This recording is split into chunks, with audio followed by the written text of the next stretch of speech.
Bonjour à tous. Il y a une question à laquelle je n'ai pas répondu dans la FAQ des 1 an de la chaîne, et pourtant c'est sans doute celle qu'on m'a le plus posée tout au long de cette année. Par quoi commencer l'univers étendu Legend? Et selon moi, il n'y a pas de réponse absolue à cette question. Dire par exemple qu'il faudra absolument commencer par le début de l'histoire, c'est-à-dire la genèse des Jedi, ça a autant de sens de dire que pour pouvoir jouer aux consoles récentes, il faut avoir joué aux consoles de première génération. Les repères ne sont plus du tout les mêmes, on va s'efforcer d'apprendre un univers, un contexte qui va radicalement changer dès l'œuvre suivante. C'est pour cette raison que je trouve intéressant de commencer par une œuvre qui s'inscrit déjà dans une ambiance ou dans un univers qu'on connaît déjà.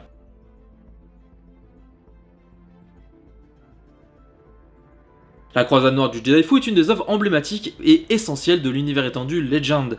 Son importance est telle que quand on a annoncé l'épisode 7, tous les fans s'attendaient à voir cette saga adaptée en film, et que le Grand Amiral Thrawn, l'antagoniste de cette saga, a été intégré dans le canon officiel. Reprenant les mêmes ingrédients que les films, à savoir la force et les combats spatiaux, la Croisade Noire du Jedi Fu peut encore aujourd'hui être considérée comme les épisodes 7, 8 et 9 de l'univers Legend. Elle met en scène Luke, Han et Leia dans de nouvelles situations, avec de nouveaux objectifs et dans une nouvelle situation géopolitique qui découle directement du retour du Jedi. C'est dans cette même situation qu'on découvre la série des X-Wing qui se situe quelques années avant la Croisade Noire du Jedi Fu. Et cette fois c'est vraiment différent puisque les Jedi et la Force ont été mis de côté et on va découvrir des personnages beaucoup plus terre-à-terre, des pilotes de chasseurs, notamment les pilotes de l'escadron Rogue, à travers plusieurs personnages, dont des personnages issus des films comme Tico Selchou et Wedge Antilles, ou de nouveaux personnages comme Corran Horn qui sera le héros de cette saga. La proximité de ces deux œuvres avec le retour du Jedi en fait des portes d'entrée idéales pour l'univers étendu, permettant au lecteur d'en découvrir plus tout en se basant sur un univers et avec des points de repère qu'il a déjà.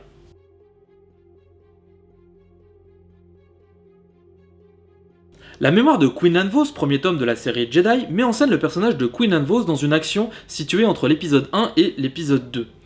Le principal avantage à cette série, c'est que le personnage principal est amnésique au début, ce qui amène le lecteur à découvrir le passé du personnage en même temps que le personnage lui-même, et je trouve que c'est un lien empathique fort et une identification importante au personnage. La proximité avec les films fait que le personnage et du coup le lecteur ne sont pas complètement lâchés dans un univers inconnu, dans lequel on va devoir en découvrir les codes. On connaît déjà les codes, on connaît déjà les tenants et aboutissants de cet univers, et je trouve ça relativement intéressant. D'autant plus que c'est un tremplin, parce que si les personnages vous plaisent, si l'histoire vous plaît, eh bien vous pourrez les retrouver dans la série Clone Wars, qui est une très très bonne série de comics, où ce personnage-là, Quinlan Vos et de nombreux autres introduits dans la première série Jedi, seront réutilisés.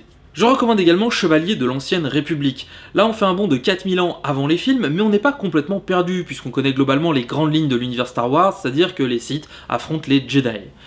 Avec ça, c'est suffisant pour avoir quelques bases pour pouvoir appréhender cette nouvelle œuvre. Cette œuvre se situant chronologiquement avant le jeu KOTOR 1, ça peut être aussi une bonne occasion de découvrir KOTOR 1, KOTOR 2 et plus tard le MMO Star Wars The Old Republic, voire les romans qui s'y rattachent.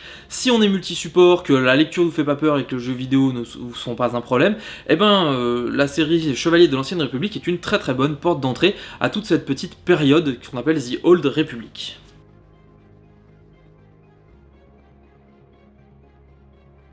Le problème principal des jeux vidéo, c'est que y a des types différents et que tous ne vont pas vous plaire.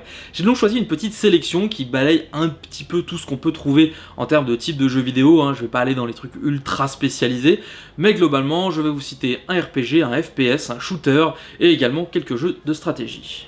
Knights of the Old Republic est un RPG se passant quelques années après la bande dessinée Chevalier de l'Ancienne République. Pourtant là encore, aucune obligation de lire la bande dessinée, vous incarnez un personnage qui ne semble pas avoir de passé, et donc du coup vous le découvrirez en même temps que votre propre personnage. C'est d'ailleurs une des plus grandes ficelles du jeu vidéo, c'est d'avoir un personnage complètement amnésique ou qui n'a pas de passé, et qu'on va être amené à construire ou à découvrir en même temps que lui, ce qui permet une empathie très forte avec ce personnage.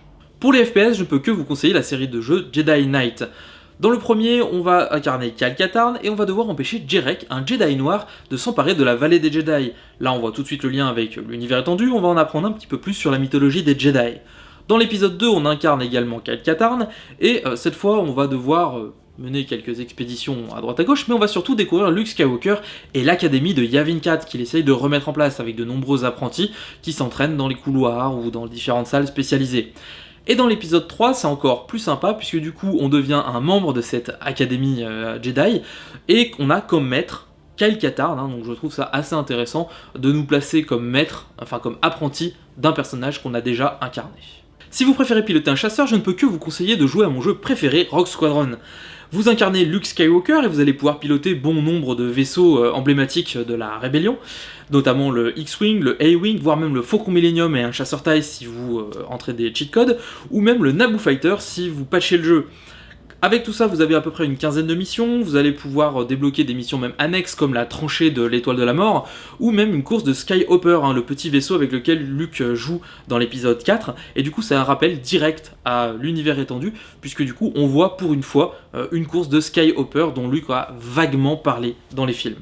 Pour les jeux de stratégie, je suis un petit peu plus mitigé, je peux vous en citer plusieurs, comme Force Commander, Empiratoire ou Galactic Battleground, mais ce que je retiens de la plupart de ces jeux, c'est que globalement, les nouvelles unités qui vont être introduites pour chaque faction, c'est plus des histoires de gameplay que de réellement vouloir étoffer l'univers étendu.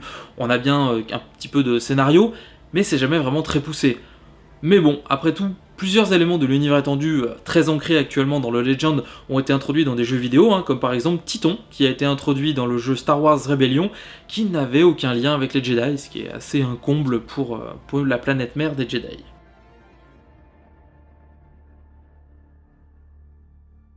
Si j'ai choisi ces œuvres, c'est pour leur lien plus ou moins lointain avec les films, ce qui va nous éviter une perte de repère du lecteur. Même pour KOTOR 1 et par extension pour Chevalier de l'Ancienne République, ces deux œuvres sont suffisamment marquées par les films pour que le lecteur ou spectateur ne soit pas complètement perdu en jouant dans ce nouvel univers. Je vois très souvent que Star Wars Legacy est cité comme étant un bon départ pour commencer l'univers étendu, sauf qu'à mon sens c'est l'un des pires choix possibles. Pour la simple et bonne raison que les Yuuzhan Vong sont présents dans Legacy et on ne sait pas ce que c'est. Ça nous impose de devoir lire le Nouvel Ordre Jedi, mais là encore, on va découvrir des personnages qui ont déjà un passé et qui réagissent par rapport à leur passé, alors qu'on ne les connaît pas. Donc on va devoir lire les romans avant, ou les BD avant, pour comprendre qui sont ces personnages-là. Et en fait, c'est prendre le problème à l'envers.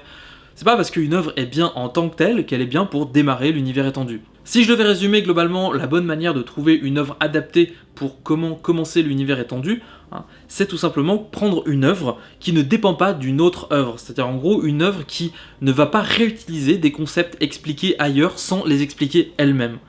Legacy par exemple est un très mauvais choix. C'est la fin de cette vidéo, j'espère qu'elle vous a plu, que vous aurez enfin la réponse à votre question comment et par quoi commencer l'univers étendu. Je vous invite à vous abonner, à partager cet épisode sur les réseaux sociaux, à mettre un pouce bleu, ce qui me permettra d'être mieux référencé, et je vous donne très bientôt rendez-vous pour la suite des chroniques. Ciao!